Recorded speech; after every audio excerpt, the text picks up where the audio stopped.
Thank you, Elizabeth.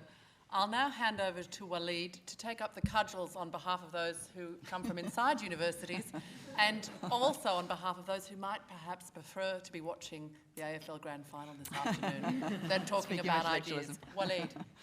Thank you. Really tempted now to do a 10-minute dissertation on comic books. And I could. I was actually toying with the idea of introducing a first-year politics subject at Monash on the politics of Batman. And I tell you what, that would have been an extraordinary subject. And it would have worked. And one of the reasons it would have worked is because when you deal with a comic book character, you can actually discuss ideas much more easily than when you're dealing with real people. Once you are dealing with real people, then all sorts of emotional investments get in the way. So, for example, I could use Batman and the Joker to talk about terrorism in a way that I simply cannot talk about terrorism when I'm talking about terrorism. Because you have an abstract idea that you can then access and you can then discuss and begin to unpack. And that is, I guess, what academics do. I'm pleased to hear criticism of academics for not being theoretical. Where I come from, that's the number one criticism of academics. Far too theoretical. Concerned about theory. You don't live in the real world. You don't deal with policy that actually affects people's lives. You deal with ideas. And I think they're the same thing. I would wear that as, and they are. I'd wear that as a badge of honour. I want to make the observation that you live in a country that is really born of an idea that we don't even talk about. The very structures of the government that so affects our lives, although we did live 2 weeks without it, I guess that was okay. But these structures are actually the scribblings of academics from hundreds of years ago that have created these structures. Things that you take for granted, like the rule of law, like the separation of powers, like freedom of conscience, freedom of speech, freedom of religion, all of these things that you take for granted or indeed wish to erase, as the case may be, these all began as ideas, often very radical, dangerous ideas. And so even in a country and a public, with a public as bereft of ideas as ours, and I do accept that that is a fair characterisation of Australian public discourse, even in a nation like ours, we're so inevitably influenced by them, even if we don't realise it. Now, in Australia's case, it's largely because we didn't have much choice. We just inherited a lot of this from Britain, where those debates had taken place. Britain's an interesting case. They had an election earlier in the year, also resulted in a hung parliament.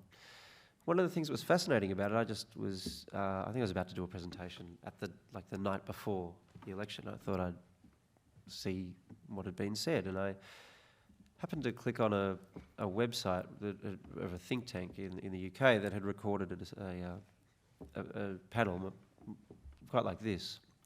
And one of the people on the panel was Philip Blond, who is, of course, the self-described red Tory, who's pushing this idea of progressive conservatism, which those of you who were in the previous session I was involved in would know that that's just a flat contradiction. But anyway, and that's not an insult, they're just opposite terms. That's what they mean. But nonetheless, what was fascinating about this, Philip Blond's an important figure because he's been very influential over David Cameron. And one of the things that was fascinating about listening to this conversation, it was him and it was John Gray, who's a political philosopher, conservative political philosopher, and a range of other people, was they actually mentioned people like Edmund Burke and John Stuart Mill and Friedrich Hayek.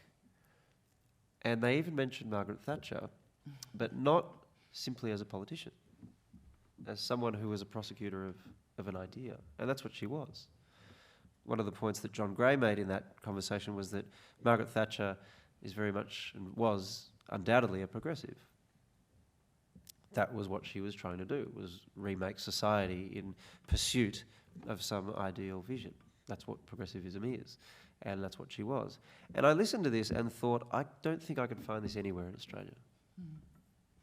In a way that was so public, in a way that led us right to influential people over those who have the highest offices in our country, or who want them. whatever you think of Philip Blond, and there's lots of people who don't like Philip Blond, whatever you think of him, he's engaged in ideas. He's a political philosopher, essentially, and he has the ear of the person who is now the Prime Minister of Great Britain.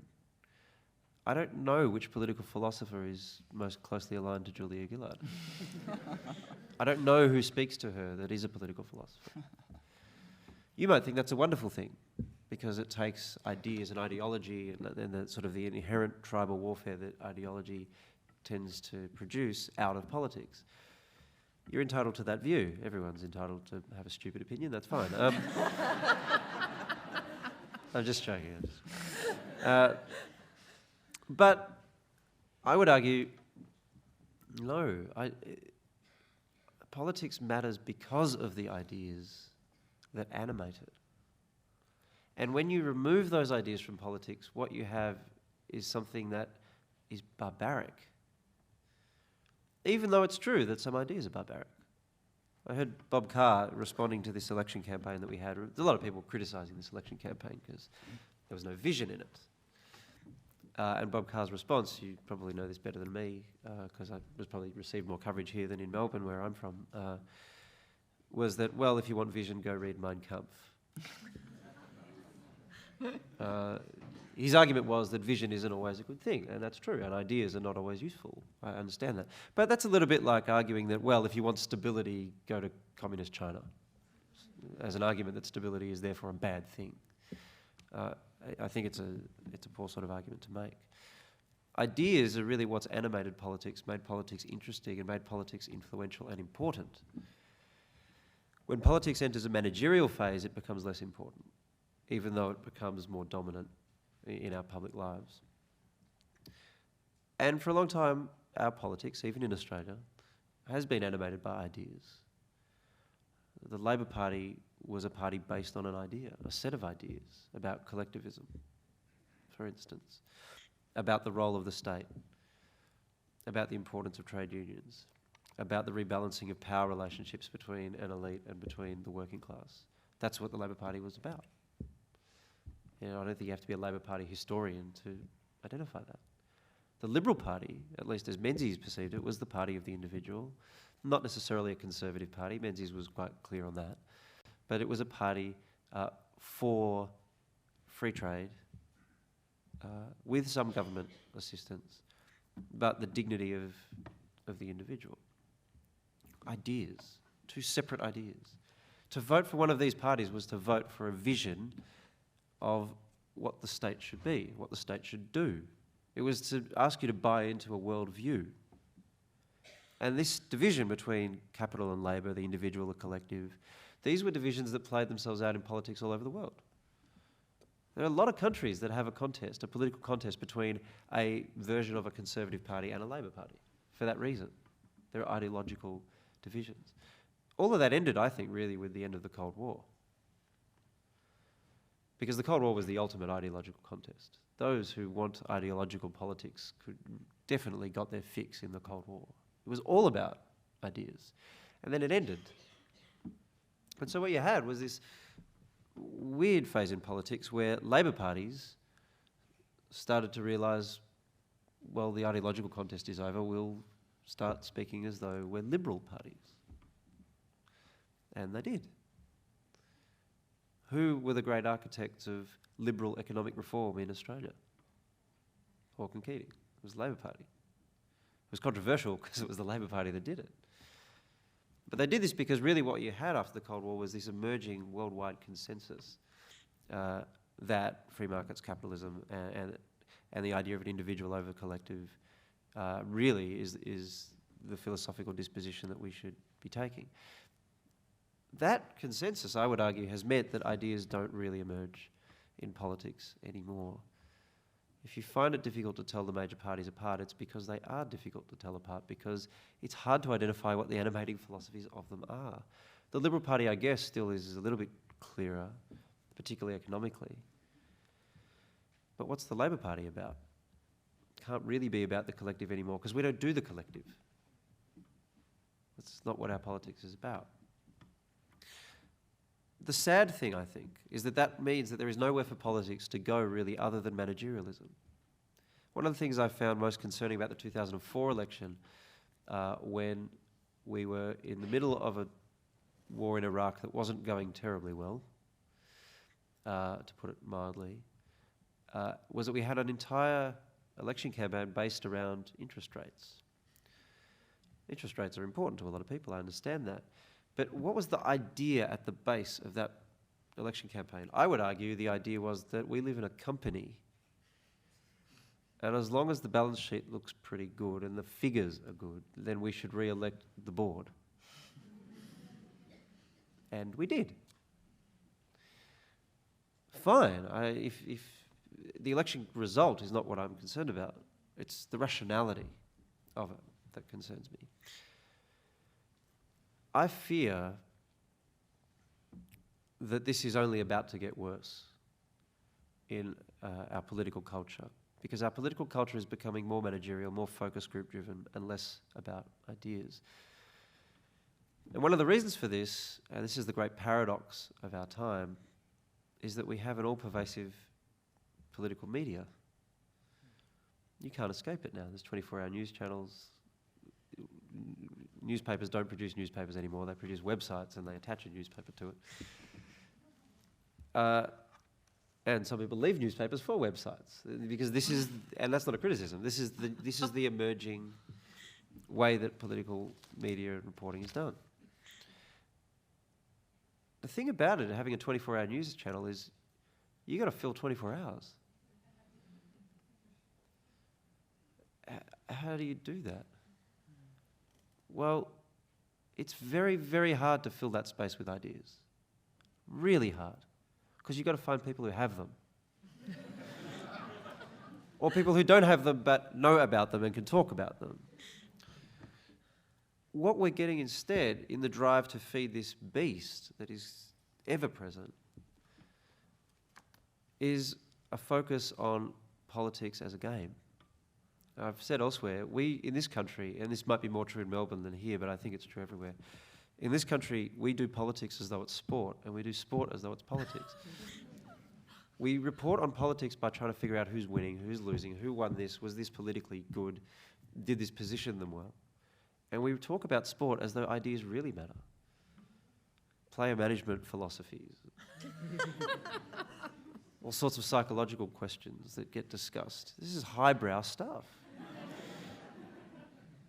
And that's where you find ideas in the newspapers, the back pages. You go to in the political coverage, we don't do that. We just don't. And I think there are two reasons for that. One is the thing I've alluded to, that in a 24-hour news environment, it's much easier to conduct a poll and then spend the rest of the day discussing the poll.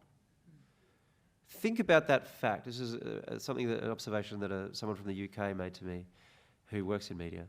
He said he was astonished by how frequently an opinion poll is the lead item on a news bulletin in this country. It's not news. It's a poll. Nothing happened.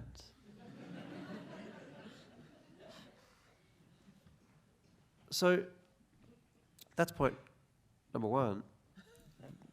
But not of the whole. But that's one effect of the media cycle. But the other thing is that as politics has become more pervasive, it's become necessarily more populist, because politicians then have to respond to the media cycle where they need to fit into the structure that exists. And that means that ideas don't work. And one of the things that I am really frustrated about are the number of people saying, I'm so sick of politics being negative, I'm so sick of politicians just throwing grenades at one another and then going to the ballot box and rewarding exactly that behaviour. And for those of you, and I've heard so many people say this to me since the election result, who are upset, for instance, at the way the coalition is behaving and say, I just wish that Malcolm Turnbull was the leader of the coalition. Let me say this to you. If Malcolm Turnbull was the leader of the coalition, Kevin Rudd would be Prime Minister now, probably with an increased majority. We would have an ETS. Kevin Rudd's great moral challenge would have been met, and he would have been a Supreme Prime Minister who'd achieved a reform. And Malcolm Turnbull, who would have negotiated a package and help to usher it through for the benefit of the country would be on the scrap heap of the Liberal Party. We reward adversarial political behaviour. And we do that because we interact with it through a structure in 24-hour media that facilitates that. And we have such a concern with bias in media that there is nowhere to go for a political commentator who wants to discuss ideas, because the only way to maintain neutrality, which is a key commodity for a journalist now, the only way to maintain neutrality is to avoid discussing ideas and discuss the scoreboard. Is the mining tax a good idea? I don't want to talk about that, but it's going to hurt them electorally in these seats. Now, I don't blame journalists for that. This is a structural problem, and it's for that reason I'm not convinced that we will escape it. And on that cheery note,